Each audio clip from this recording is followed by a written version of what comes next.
Okay, so you're thinking about buying a new car.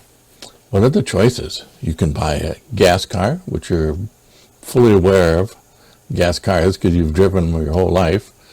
You can go EV, which you could save a lot of money with the EV, but maybe you're not real comfortable with that move, going from gas to EV. But what if you stuck the two of them together just like Reese's did with chocolate and peanut butter? Would that be the best of both worlds or not?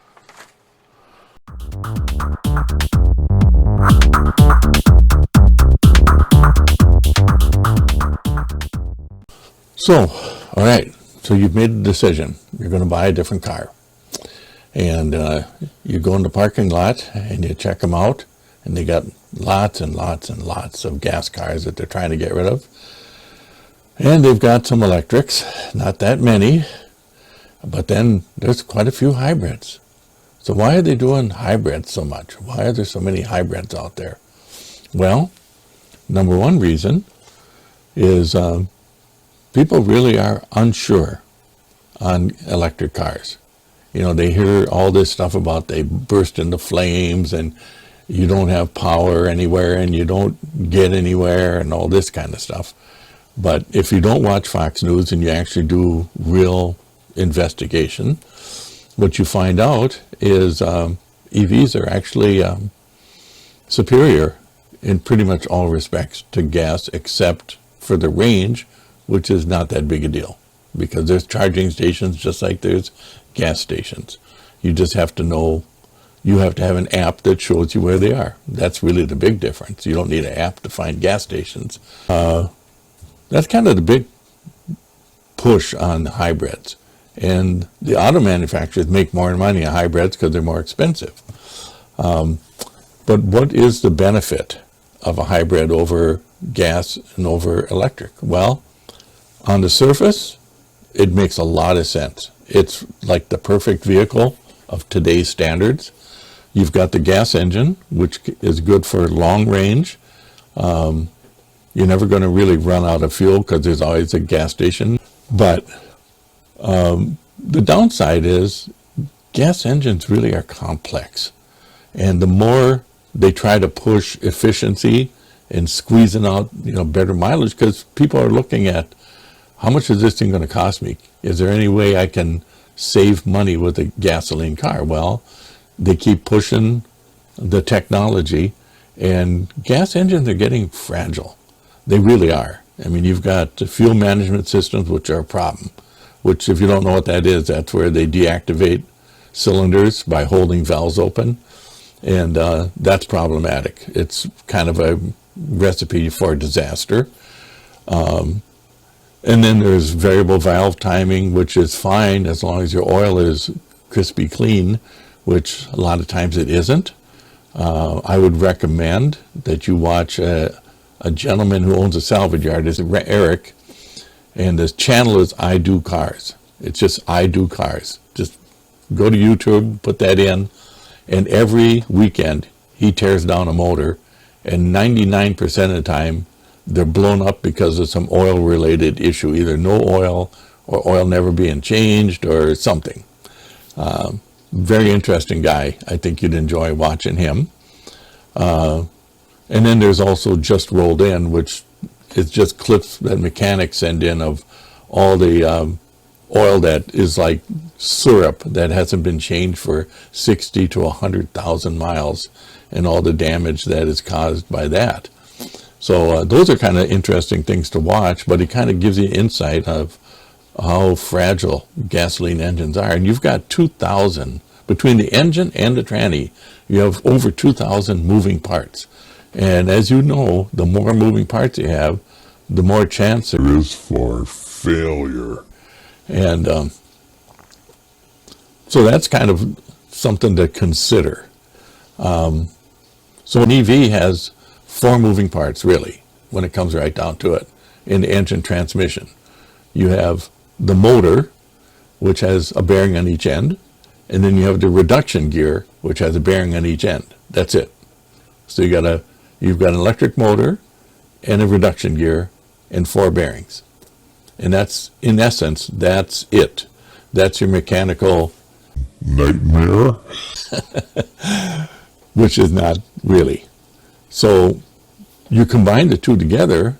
Now, EVs are more efficient in town at slow speeds than they are on the highway. Gasoline cars are more efficient on the highway than they are in town. So it does seem like a perfect match, and in theory it is.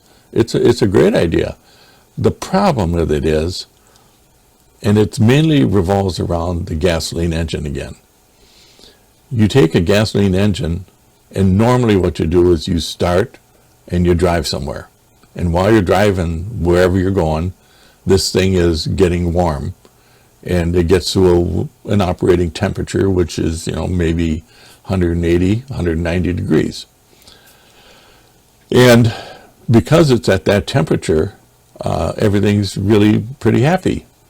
But what happens in a hybrid is the motor starts when you're accelerating hard, and then it shuts off. And then the next time you pull away from a stoplight or anything, and if you give it any kind of gusto, it's going to start up again, it's going to shut off. You go down the highway, it's going to run, so you'll probably be okay there. But you get into town, and it's going to shut off. So it's constantly turn it on, turn it on, turn it off, turn it on, turn it off, just over and over and over again. So you have an engine that is never really fully warmed up. And what that promotes is condensation. So now you have, if you ever notice on cold weather, you follow a car and you see all this white smoke coming out the exhaust, and you'll even see water pouring out the exhaust. That's condensation from the engine not being fully warmed up. And the intake air, which is full of moisture, is condensing inside the engine and running out the exhaust pipe. Well, a lot of that moisture also goes into the oil pan. Oil being lighter than water, guess where the water goes? It goes to the bottom of the pan. And if you do this enough, instead of your engine pumping oil, it's going to start pulling water. Water is not a good lubricant. So that's kind of a real problem when it comes to hybrids. Plus, you've got the complexity that you're adding an electric system and a gasoline system together. So you've got the control systems there that you have to deal with. You've got space limitations, so you can't really go with a big battery. Hybrids run, range on the electric is usually 20 to 50 miles. That's about it, which is fine for in-town commuting. And if the gas engine doesn't kick in, well, then you're okay. But the problem is we drive in mixed environment where you have slower speeds, you got some brief highway speed, then you go back to slow speeds, and that's where you run into this scenario of excessive condensation. And then you've got fuel dilation too, because every time it starts, it has to give it a little extra fuel, so it's going to run rich just for a few seconds. And you can see the life expectancy on hybrids is actually kind of poor. Average life expectancy on a hybrid is about 150,000 miles, which is not good. Average life on an EV is 300,000 to 500,000 miles. Data's coming in to prove that, so check it out. Like I say, I'm not a Fox News guy. I actually do data research. Gasoline cars about 250,000. So, and I know, like personally, I've had cars that have gone 400,000. I've also had cars that barely made it to 120. So we're talking average, which means there's extremes both ways. You got EVs that are bad at 60,000 miles. You got EVs that will go well over 500,000. The average on an EV really is around 300,000. Batteries, well, they're going to the point now where they're talking lifetime warranty on batteries. So, that's not a big deal. Then there's fire. Yeah, that's a big one. When the EVs started coming out, everything was fire. Every time one caught on fire, it was reported 700 times on social media and everywhere that, they just catch on fire all the time. Well, for every 100,000 miles, there's 24 EV fires. And I'm talking total burn downs. Gas cars, they claim 1,500 for every 100,000. I cut that down to about 515 because those are the total burns. And then on hybrids, double that figure. So over 1,000 hybrids out of 100,000 catch on fire. And I know we got recalls on our last gas car. Got a notice from Kia, do not park your car in the garage because they catch on fire. And there's been service bulletins, I should say, not recalls. Ford, Stellantis, Toyota's had them, where cars catch on fire. And I mentioned this one time in one of my other videos that I think it's related to the high pressure fuel systems. Partially, mostly, maybe. So that's another consideration. Of all the cars types that'll catch on fire, hybrids are the worst. Isn't that crazy? And there's variations on hybrids too. There's hybrids that basically replace the torque converter with a motor generator, and it actually runs the motor through the transmission just like a normal vehicle. So when it's running on electric, it's actually running your transmission, which is really inefficient. Changing gears is not a real good idea with electric motors. So that's kind of an inefficient system. Plus when the motor kicks in, it's also recharging the battery, which is going to make it less efficient. So what you saved on propelling the car, you give up by charging the battery. So I don't see much benefit in that design, and you don't see that design because of that. I think Honda's got a design where they have two motor gens, and I call them motor gens because they're motors and generators. So when you decelerate, they actually turn into a generator or an alternator and charge the battery. But the Honda version uses one motor gen that's hooked to the gas engine, one that's hooked to the wheels. And between the two, it negotiates which one's doing what, to where, which is, again, do you notice the complications that come in here? It just doesn't make sense. To me, hybrids are the worst of both worlds. You take all the worst parts of an EV and you combine it with all the worst parts of an electric vehicle and you have a hybrid. That's the way I see it as a mechanic and as someone who deals with stuff.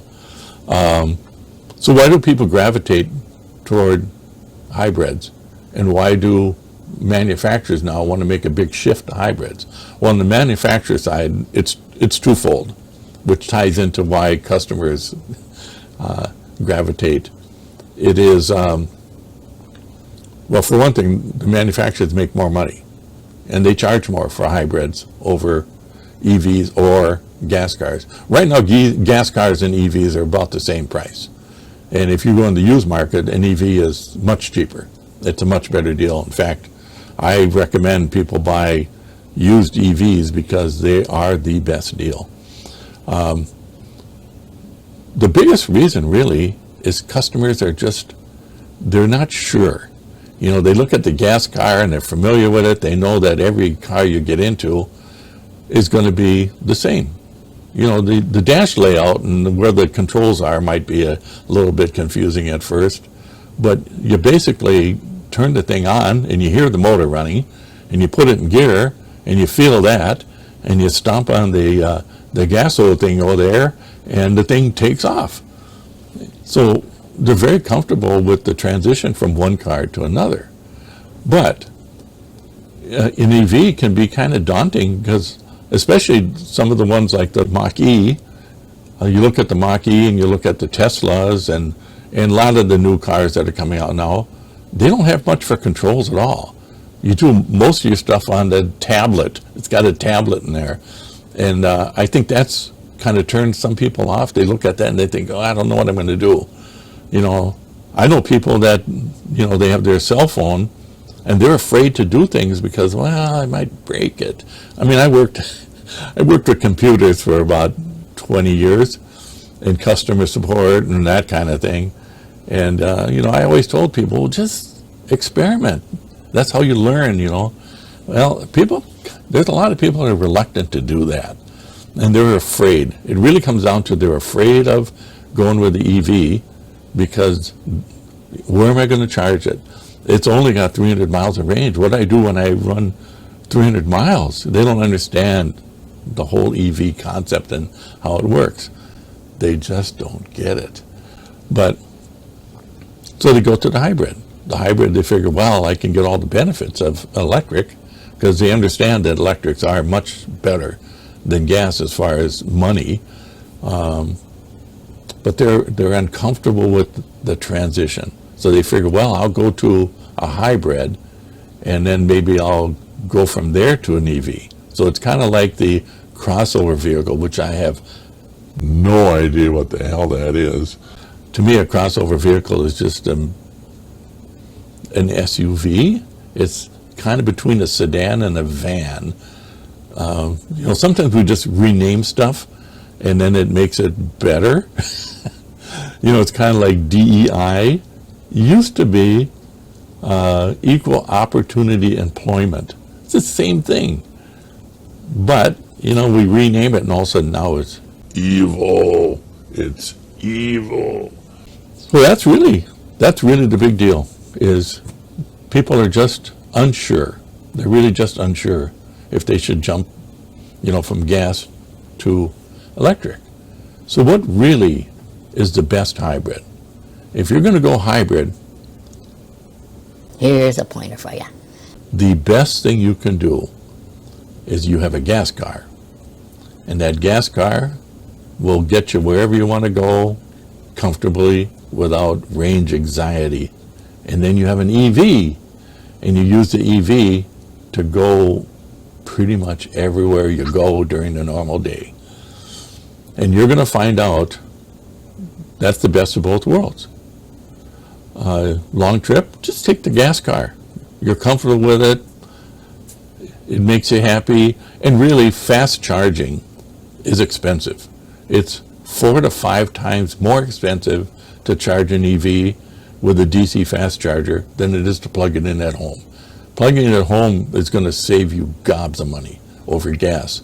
But going on a road trip with electric is not that much cheaper. So the gas car kind of makes sense in that respect, at least for now, until technology advances even further than it is right now.